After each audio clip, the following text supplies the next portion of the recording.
Hey guys, StatKing here. Hope you guys had a great New Year's celebration. I'm going to do the recap of Powerrr. I know this is coming out mad late, but just as you guys were busy with your New Year's celebrations, so too was I in the Kingdom of Stats.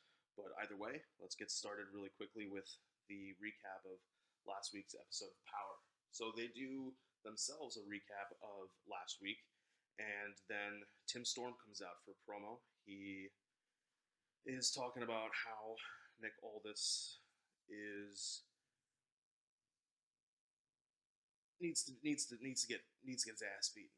It's this really strong promo from him. It's ahead of their TV title tournament match, but then Aldis comes out with Camille, and he's dressed in a suit, and he runs down Tim Storm. He runs down the Rock and Roll Express. And he says that everybody's going to get put in their place. He's got a nice little. He calls Tim Storm Old Muscle Neck. The Tim Storm's got a very thick neck, popping blood vessels all over the place. You'd be really angry. Like, you don't need to be this angry. It's classic heel move. It's really great. So they start off the actual show with a submission exhibition match between Aaron Stevens and Saul Renaro. Aaron Stevens is in his karate gi. I thought it was kind of funny. I did a little bit of karate growing up, and I did not remember there ever being submission holds. And then they mentioned that on commentary, which was a really nice touch. But Stevens wins with the Mongrovian clutch. He continues to hold on despite having the victory. So Trevor Murdoch comes out and gets Stevens out of there. There's a Murdoch promo, and this leads to a match with Murdoch, where Stevens now taps. So nice little back and forth. You're building up something for Trevor Murdoch now that he has a contract. If he doesn't, he's still in the TV title tournament. If he doesn't go far, and they decide to focus on someone else for that title and the tournament itself, then he can always revisit his issues with Stevens. They have a nice ad for Pope doing interviews. These are going to be running on the NWA website. I'll probably be checking them out. Because they do look pretty good. There's one that they're doing with Homicide and Eddie Kingston to start off. So now there's a really great promo from Eli Drake. Eli is reminding people. They start off by reminding people of his drunken references last week, and he comes out and he's building on that catchphrase from the last week. He calls out Nick Aldis, saying that Aldis is scared of him. He mentions that this is now 2 weeks in a row where he's not actually booked for a match, so he's just doing promo segments. And he's saying, maybe he's going to go after tag team gold. And he's saying, who should he partner with? Should he partner with Ken Anderson, who he's beaten already twice, right?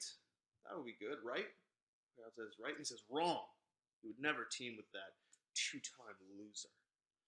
So Colt Cabana comes out to defend Ken's honor, and they have a nice little back and forth, including Colt mentioning something that I think maybe not necessarily forgotten, but not as well remembered, particularly with these crowds. So a lot of people have been interested in the NWA for some time.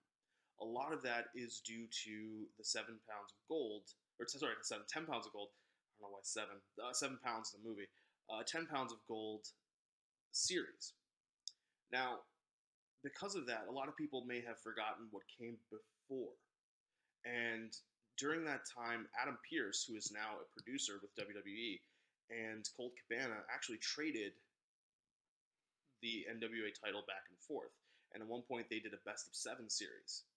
So Colt Cabana is a 2-time NWA World's Heavyweight Champion, which he mentions almost to throw it in Eli's face. Eli doesn't take too kindly to it, and Ken Anderson eventually comes out. Colt has to hold him back. So now they have an ad for another series of interviews, which is going to be a video series similar to the Pope video series, but this is focusing on the women of NWA Powerrr, and therefore is aptly titled Girl Power. So it's highlighting, at least for now, the issues between Melina and her faction and Allison Kay and her group. So they're showing, there's a sit down with Marty Bell, Thunder Rosa, and Allison Kay, and then a sit down with ODB, I think Tasha Steeles is there as well, Ashley Vox, and Allison Kay. This transitions into a match between Marty Bell and Tasha Steeles. Melina's out with Marty Bell. Tasha wins, and Melina's losing her mind over this. It's actually the longest match of the show, 4 minutes 43 seconds. This is something that I've mentioned a lot, where NWA has short matches, to the point matches. I guess they don't have to worry as much about stretching matches. So I think if you think about it, right,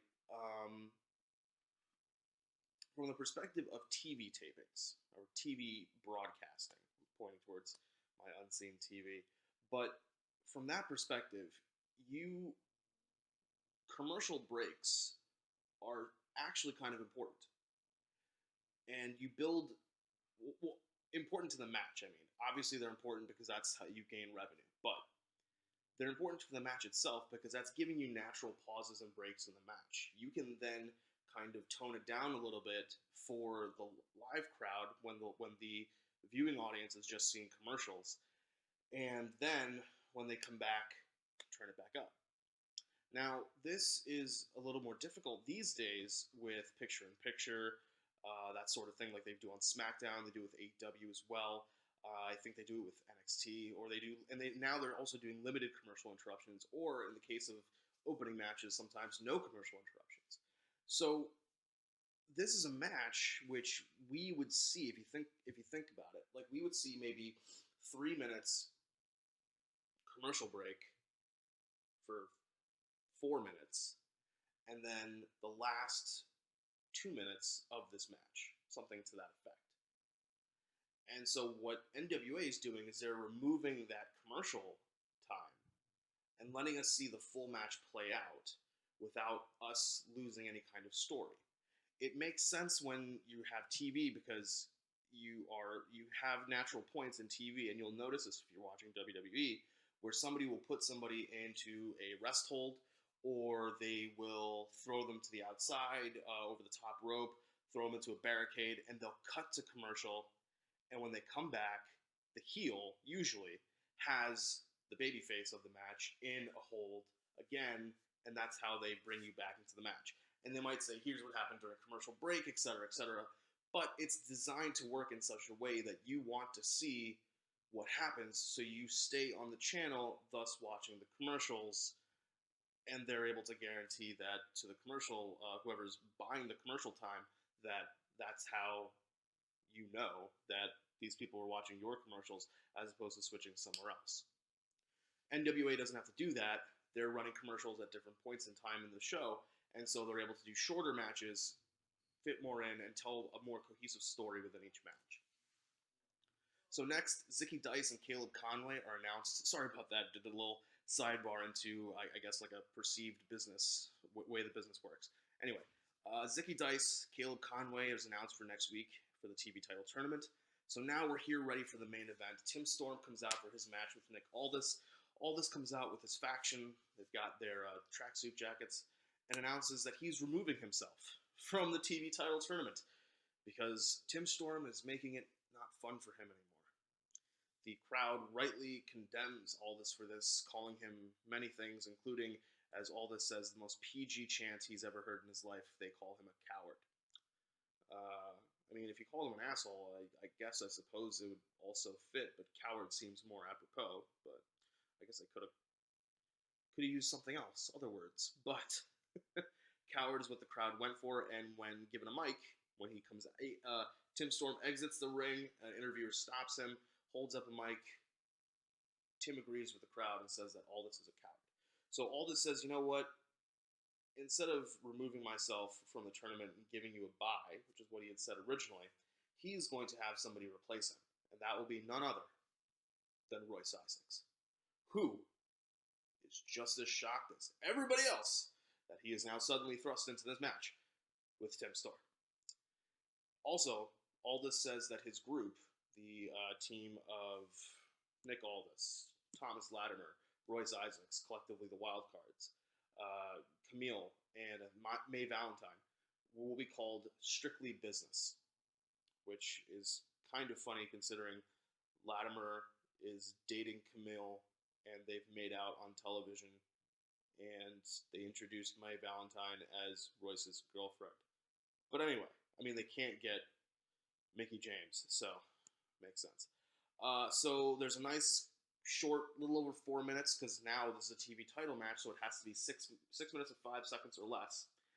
Match where Tim Storm defeats Royce Isaacs. It's a black hole slam called the Perfect Storm here. Nice play off the name for his finisher. There was a moment where I think Thomas Latimer tries to interfere, which seemed a little weird as you're watching it. I mean, because NWA promised or stated that there will be no interference, so technically that should have just kicked Royce Isaacs out immediately and given the match to Tim Storm. But that's really fine. That's at least of the concerns.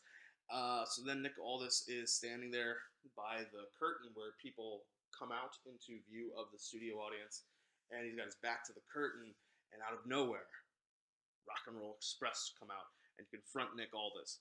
And in a weird twist, Morton says to Aldis, "You should never turn your back because you should never turn your back towards somebody because you never know like where an attack could come from."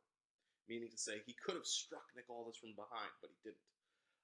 And then right after he says this, he promptly turns from facing Nick Aldis to facing the crowd and walks towards them and starts leading them in a rock and roll chant while showing his back to Nick Aldis. Seemed a little weird, but that's how Fire signed off. That's how we're going to sign off. Again, guys, sorry for this recap being so late. Going forward, we will be right back on time now that the holidays are over. I hope you guys had a great holiday. Hope you guys enjoyed spending time with your family. We're in a brand new year.